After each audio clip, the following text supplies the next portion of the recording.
પણ છોકરો બીજવર છે. એટલું જ નહીં, તે એક દીકરાનો બાપ પણ છે. અને આશા તો હજુ આ બધો વિચાર કરવાનો કોઈ ફાયદો નથી. સલાહ, આપણી આશાની ઉંમર પણ વધવા માંડી છે. 40ની થવા આવી છે. એકાદ 2 વર્ષ પછી તો બીજવર મળવાના પણ ફાફા પડશે.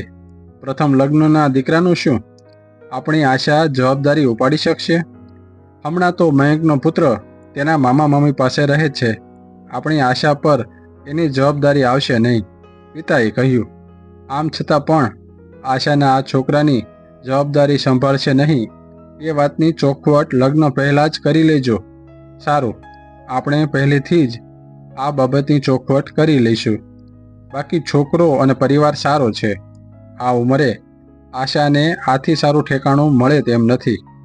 બાજુના રૂમમાં બેઠેલી આશા મમ્મી પપ્પાની આ વાત સાંભળતી હતી. તેની આંખો ભીની થઈ ગઈ. મનોમન ભગવાનને કહી રહી હતી, ભગવાન, શું મારું નસીબ આવું જ છે? આશા ભણેલી ગણેલી હતી. દેખાવે પણ સારી હતી. સંસ્કારી હતી. ઘરકામમાં પણ કુશળ હતી. પરંતુ તેના પિતાની સામાન્ય સ્થિતિને કારણે તેના લગ્ન થતા નહોતા. સમાજમાં પ્રસરેલી દહેજ પ્રથા તેના લગ્ન આડે આવતી હતી. તેના જન્માક્ષરમાં પણ કોઈ દોષ હતો. આથી તેની કુંડળી પણ કોઈની જોડે મળતી નહોતી. આ કારણે આશાનું ઠેકાણું પડતું નહોતું. ધીરે ધીરે લગ્નની ઉંમર વીતવા લાગી અને આશા ન છૂટકે તેના એકલવાયા જીવનમાં ટેવાઈ ગઈ હતી. એક પછી એક તેના બંને ભાઈઓ પરણી ગયા. ભાઈઓના લગ્ન નક્કી થયા ત્યારે તેને મનમાં ઘણું દુઃખ થયું હતું. પરંતુ મનની પીડા છુપાવી તેણે હસતા મોઢે ભાઈઓના લગ્નમાં ભાગ લીધો હતો. ઘરમાં 2 ભાભીઓ આવી. તેમના સંતાનો જન્મ્યા. ભાભીઓ અને તેમના સંતાનોને ખુશ રાખવામાં આશાના દિવસો જ જવા લાગ્યા. નોકરી કરીને કમાતી હોવા છતાં પણ તે ભાઈ ભાભીઓની ઓશિયાળી બની ગઈ. ભાઈ ભાભીઓને ખુશ રાખતા રાખતા આશા દુલ્હન બની પિયરનું ઘર છોડી સાસરે જવાનું સપનું ભૂલી ગઈ. નોકરી અને ભાઈઓની જંજાળમાં અટવાયેલી આશા ઉંમરના પગથિયા ચડતી રહી અને આજે ઉંમરના 40મા વર્ષે મમ્મી પપ્પાની વાત સાંભળી તેના દિલમાં ફરી એકવાર અરમાનો ઉછળવા માંડ્યા. પરંતુ મયંક બીજવર અને એક દીકરાનો બાપ હોવાની વાત તેના દિલમાં એક કાંટાની જેમ ભોંકાતી હતી. શું જિંદગીભર તેણે બીજાના સંતાનો જ સંભાળવા પડશે? ભાઈ ભાભીઓના છોકરાને સંભાળ્યા પછી તેણે તેના સાવકા છોકરાને સંભાળવો પડશે. સાવકીમાં બનવું સહેલું નથી. સાવકીમાંની જિંદગી ખૂબ જ કઠિન છે. જસને બદલે અબજસ જ મળે છે. ભગવાનને મંજૂર હશે તે જ થશે એમ કહી તેણે મન મનાવી લીધું. મયંક સાથે વાત આગળ ચાલી. થોડા વર્ષો સુધી આશા પર તેના દીકરાની જવાબદારી નહીં નાખવામાં આવે એમ નક્કી થયું. જોકે આશાના માતા પિતા મયંકની પ્રથમ પત્નીના દીકરાને આશા ક્યારે પણ પોતાની સાથે રાખશે નહીં એવી જીદ પકડીને બેઠા હતા. પરંતુ આ માંગુ લઈને આવેલા સંબંધીએ આશાના પપ્પાને સમજાવી લીધા કે હમણાં આ વાત માની લો, પાછળથી જોયું જશે. દીકરીની ઉંમર સામે જોઈ આશાના મમ્મી પપ્પા આ વાત માની ગયા અને સાદાઈથી આશા અને મયંકના લગ્ન થઈ ગયા. 40 વર્ષની આશા પરણીને સાસરે આવી. તેને માટે આ દુનિયા સાવ નવી હતી. વિવાહિત જીવનની સુંદર કલ્પનાઓને હકીકતમાં ફેરવવા તે આતુર હતી. પરંતુ મયંક 6 વર્ષ લગ્ન જીવન જીવી ચૂક્યો હતો. તેના મનમાં તેના માસૂમ પુત્ર રોહનને બીજાને ભરોસે છોડવાનું દુઃખ હતું. પણ આ દુઃખ તેણે આશા પર જાહેર થવા દીધું નહીં. પ્રથમ પત્નીની યાદ તેના દિલને વ્યાકુળ કરી જતી હતી. પરંતુ આશા સમક્ષ તેણે ક્યારે પણ પોતાના દિલની વાત જાહેર કરી નહોતી. તે આશાને ખુશ રાખવા પ્રયાસ કરતો હતો. અઠવાડિયે 15 દિવસે એકવાર મયંક તેના શાળાને ત્યાં જઈ તેના પુત્ર રોહનને મળી આવતો. પરંતુ આશાએ ક્યારે પણ મયંકના પુત્ર રોહનને મળવાનો પ્રયાસ કર્યો નહોતો. તેને મન રોહનનું કોઈ અસ્તિત્વ નહોતું. આશા પોતાના સંસારમાં ખુશ હતી. તેના લગ્નને 6 મહિના થઈ ગયા. તે ગર્ભવતી હતી. પોતાના ઉદરમાં એક જીવ વિકસી રહ્યો છે. હવે તે માતા બનવાની છે એ વાતે આશા ખુશ હતી. આશા ભૂલે ચૂકે પણ રોહન વિશે કોઈ વાત કરતી નહીં. ગર્ભવતી બન્યા પછી તો તે વધુ ગભરાવા લાગી. રોહન આ ઘરમાં આવે તો તેની અને તેના આવનાર સંતાનના જીવનની બધી ખુશી છીનવી લેશે એવો ડર તેના મનમાં ઘર કરી ગયો હતો. રોહન 4 વર્ષનો હતો. તે હવે શાળાએ જવા માંડ્યો હતો. મનમાં ને મનમાં મયંક રોહન માટે પીડાતો હતો, પરંતુ આ વાત તે આશાને કહી શકતો નહોતો.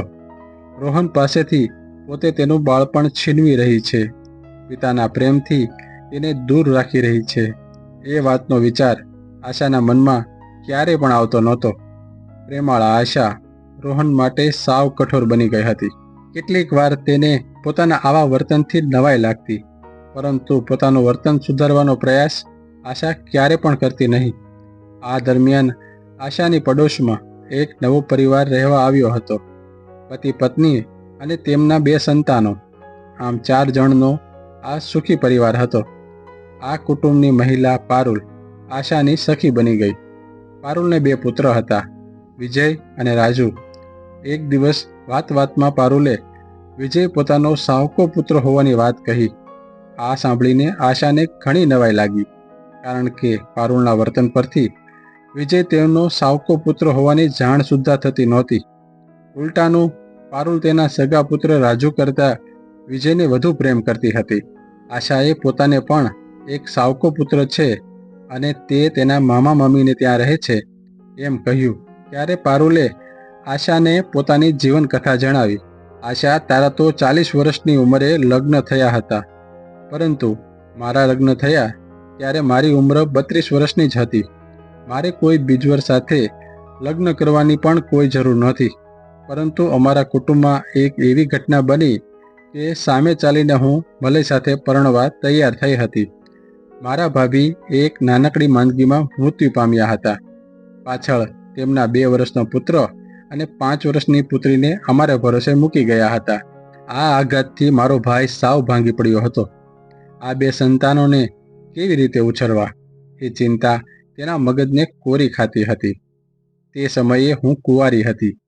મેં મારા ભાઈના સંતાનોને ઉછેરવાની જવાબદારી સંભાળી હતી. મારી મમ્મીની ઉંમર થઈ હતી, તે આ બાળકોને સંભાળી શકે તેમ નહોતી.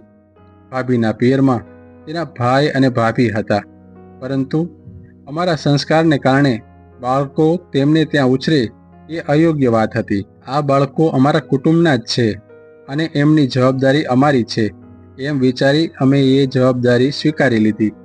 ભાઈના બાળકો મારી સાથે ખૂબ જ હળીમળી ગયા હતા. મારા વિના તેઓ એક પળ પણ રહેતા નહીં. ભાભીના મૃત્યુના 2 વર્ષ પછી અમે ભાઈના બીજા લગ્ન કરાવવાનું નક્કી કર્યું. નવી માં બાળકોને સાચવશે, તેમની સગી માનો પ્રેમ આપશે, એવા પ્રશ્નો અમને પરેશાન કરતા હતા.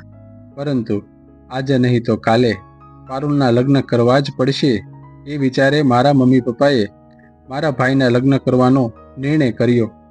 રીટા નામની એક સ્ત્રીનું માગું આવ્યું. તે મારા ભાઈ માટે બધી રીતે યોગ્ય હતી.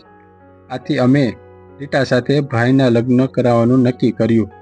લગ્નના થોડા મહિના પછી મારા ભાઈની અમદાવાદ બદલી થઈ. ભાઈ ભાભી અમદાવાદ જવાની તૈયારી કરવા માંડ્યા. ભાભી સામાન ભરતા હતા. અમને હતું ભાઈ ભાભી એકલા જ જશે. લગ્નના 3 મહિનામાં ભાભીને તેના સાવકા 2 સંતાનોની જવાબદારી ઉઠાવી નહીં ગમે. આથી થોડા મહિના ભલે એ બંને અમારી સાથે રહે. પારુલબેન, રીના અને પરમના કપડાં તેમજ તેમનો સામાન મને બતાવો, એટલે હું તેમની બેગ તૈયાર કરી નાખું, રીટા ભાભીએ કહ્યું. ભાભી, બાળકો હજુ નાના છે, થોડા દિવસ ભલે અહીં રહેતા. નહીં પારુલબેન, અત્યાર સુધી તો આ બાળકોને સંભાળનાર કોઈ નહોતું. હવે હું છું ને, તેઓ અમારી સાથે જ રહેશે. આ બાળકોની જવાબદારી મારી છે. મારે એમને સગી જનેતાનો પ્રેમ આપવાનો છે. એ જાણીને જ હું અહીં આવી છું. હું આ જવાબદારીમાંથી જરા પણ ઊણી ઉતરી તો તમારી પ્રથમ ભાભીનો આત્મા મને ક્યારેય પણ માફ નહીં કરે. આ બંને બાળકોની હું માં છું. મારા તરફથી ક્યારે પણ તમને કોઈ ફરિયાદ સાંભળવા નહીં મળે. હા, અગર તમને મારા પર વિશ્વાસ નહીં હોય અથવા મને એ યોગ્ય નહીં સમજતા હો તો અલગ વાત છે, પરંતુ આ બાળકોનું દિલ હું જીતી લઈશ એ વાતનો મને વિશ્વાસ છે. રીટા ભાભીની આ વાત મને ઘણી સ્પર્શી ગઈ. સાવકી માતા પણ સગી જનેતા કરતાં જરા પણ ઉતરતી નથી એ વાત રીટા ભાભીએ સિદ્ધ કરી દીધી. થોડા જ સમયમાં રીટા ભાભીએ ભાઈના બંને સંતાનોનું દિલ જીતી લીધું. એવામાં અમારા પડોશમાં રહેતા મલયની પત્ની 1 વર્ષના વિજયને રડતો કકળતો મૂકી મૃત્યુ પામી. મારી નજર સમક્ષ રીટા ભાભીનો ચહેરો આવી ગયો અને મેં બીજા રીટા ભાભી બનવાનું નક્કી કર્યું અને મલય સાથે લગ્ન કરી વિજયની સાચી જનેતા બનવાનો નિર્ણય કર્યો. મારો આ નિર્ણય સાંભળીને મારા ઘરના લોકોએ ઘણો વિરોધ કર્યો, પરંતુ હું મારી જીદ પર અડગ રહી. છેવટે મારા કુટુંબીજનોએ મારી સામે નમતું જોખ્યું અને મલય સાથે મારા લગ્ન કરાવી આપ્યા. આજે વિજયની જનેતા બની તેનો મને ગર્વ છે. વિજય મારા પેટે જન્મ્યો નથી, પરંતુ તે મારી મમતાનું દૂધ પી ઉછર્યો છે. તે મારા રાજુથી જરા પણ ઉતરતો નથી. મને એ કહેવામાં જરા પણ દુઃખ નથી થતું કે રાજુ કરતાં વિજયને વધુ ચાહું છું. આ વાત સાંભળી આશા રડી પડી. પારુલ, આજ સુધી હું સ્વાર્થમાં આંધળી બની ગઈ હતી. એક માસૂમ બાળકના રુદન મારા બહેરા કાને અથડાતું હતું. આજે તે મારી આંખ ખોલી નાખી છે. હું તારી જેમ જ રોહનની સગી જનેતા બનવાની કોશિશ કરીશ, ગળગળી થતી આશા બોલી. પારુલની સામે જ તેણે મોબાઈલ પર કોલ કર્યો અને રોહનના મામાને આજે જ રોહનને ઘરે મૂકી જવાની સૂચના આપી. સાંજે મયંક ઘરે આવ્યો ત્યારે રોહન અને તેના મામા મામીને જોઈને અવાચક થઈ ગયો અને દરવાજા પર જ ઊભો રહ્યો. અરે મયંક, તમે અંદર આવશો કે પછી બહાર જ રહેશો? આશાનો અવાજ સાંભળી મયંક ઘરમાં આવ્યો અને સોફા પર બેઠો. તેની આંખોમાં સવાલ જોતા રોહનના મામાએ કહ્યું, આશા દીદીએ ફોન કરી અમને બોલાવ્યા છે. આજથી રોહન અહીં જ રહેશે. શું? મયંક આશ્ચર્યચકિત થઈ આશા સામે જોવા લાગ્યો. આશા ચા નાસ્તો લેવા અંદર ગઈ ત્યારે મયંક પણ તેની પાછળ પાછળ રસોડામાં ગયો. આશા, મને સમજાતું નથી કે કયા શબ્દોમાં તારો આભાર માનું. આભાર માનવો જ હોય તો બાજુવાળા પારુલ ભાભીનો માનો. તેણે જ મારી આંખો ખોલી છે. મને મારી ભૂલનો પસ્તાવો થાય છે. શું તમે મને માફ કરશો? બોલતા બોલતા આશાની આંખો ભીની થઈ ગઈ. રોહનને પિતા સાથે આજે મા પણ મળી ગઈ. એ વાતનો સંતોષ મયંકની આંખોમાં જોતા જ આશા ધન્ય ધન્ય બની ગઈ. તેના સંતાનના જન્મને તો હજુ 3 મહિનાની વાર હતી, પરંતુ 3 મહિના પહેલાં જ તેણે રોહનને ગળે વળગાડી માતૃત્વ પ્રાપ્ત કરી લીધું હતું. થોડા દિવસો પછીની વાત છે. રોહન હવે આશા અને મયંકના ઘરમાં ગોઠવાઈ રહ્યો હતો, પરંતુ રોહન હજુ નવી માથી અળગો રહેતો હતો. એક દિવસ મયંક કામ પર ગયો હતો અને આશા એકલી હતી. ત્યારે રોહન રમતા રમતા આશા પાસે આવ્યો અને તેના પેટ તરફ જોઈને ધીમા અવાજે બોલ્યો, માં, અંદર દીદી છે? શું તે મને ભાઈ કહેશે? આ સાંભળીને આશાના ગળામાં ડૂમો ભરાઈ ગયો. રોહનની આંખોમાં નિર્દોષતા જોઈને તેને લાગ્યું કે તેના ગર્ભમાં રહેલું બાળક અને રોહન બંને તેના જ સંતાનો છે. પણ તે ભેદભાવ કરી રહી હતી. તેથી તેણે માંડ માંડ કહ્યું, હા, દીદી તને ખૂબ પ્રેમ કરશે. પણ રોહને ધીમેથી માથું હલાવ્યું અને ઉદાસી સાથે પૂછ્યું, તમે મને કેમ તમારી પાસે નહોતા રાખતા? આ પ્રશ્ન આશાના હૃદયમાં તીર બનીને વાગ્યો. તે ક્યારેય વિચારી પણ નહોતી શકતી કે એક નાનું બાળક આવો સવાલ પૂછી શકે. તેની આંખોમાં અચાનક આંસુ વહેવા લાગ્યા.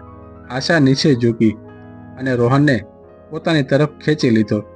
ધીમા અવાજે બોલી, મને માફ કરી દે બેટા. હું મૂર્ખ હતી. હું ડરતી હતી, પણ હવે નહીં. તું મારો સૌથી વાલો દીકરો છે.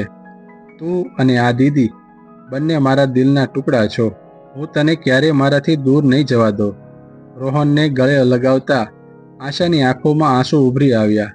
એ ક્ષણ તેના માટે માતૃત્વની સૌથી સુંદર અનુભૂતિ હતી અને તે દિવસે આશાએ નક્કી કર્યું કે તે માત્ર રોહનની સાવકી માતા નહીં, પણ તેની સગી જનેતા બનશે. સાંજે મયંક ઘરે આવ્યો ત્યારે તેણે જોયું કે આશા અને રોહન એકબીજા સાથે રમતા હતા. રોહન ખુશ હતો અને આશાના ચહેરા પર એક અનોખી શાંતિ હતી. મયંકે શાંતિથી આશાને પૂછ્યું કે શું થયું? ત્યારે આશાએ બધી વાત કહી અને બોલી, મયંક, આજે મને સમજાયું કે સાવકી માતા બનવું એ એક વરદાન છે. મને પારુલ ભાભીએ જે રસ્તો બતાવ્યો તેમનો સાચા દિલથી આભાર. મયંક, હું રોહન અને આપણા આવનાર બાળક વચ્ચે ક્યારેય કોઈ ભેદ નહીં રાખું. રોહન જ મારો પહેલો પુત્ર છે. મયંકની આંખો ભીની થઈ ગઈ. તેણે આશાનો હાથ પકડીને કહ્યું, આશા, મને બીજા લગ્ન વખતે સૌથી મોટો જે ડર હતો એ ડર આજે દૂર થઈ ગયો. મને હતું કે રોહનની માં મળશે કે કેમ.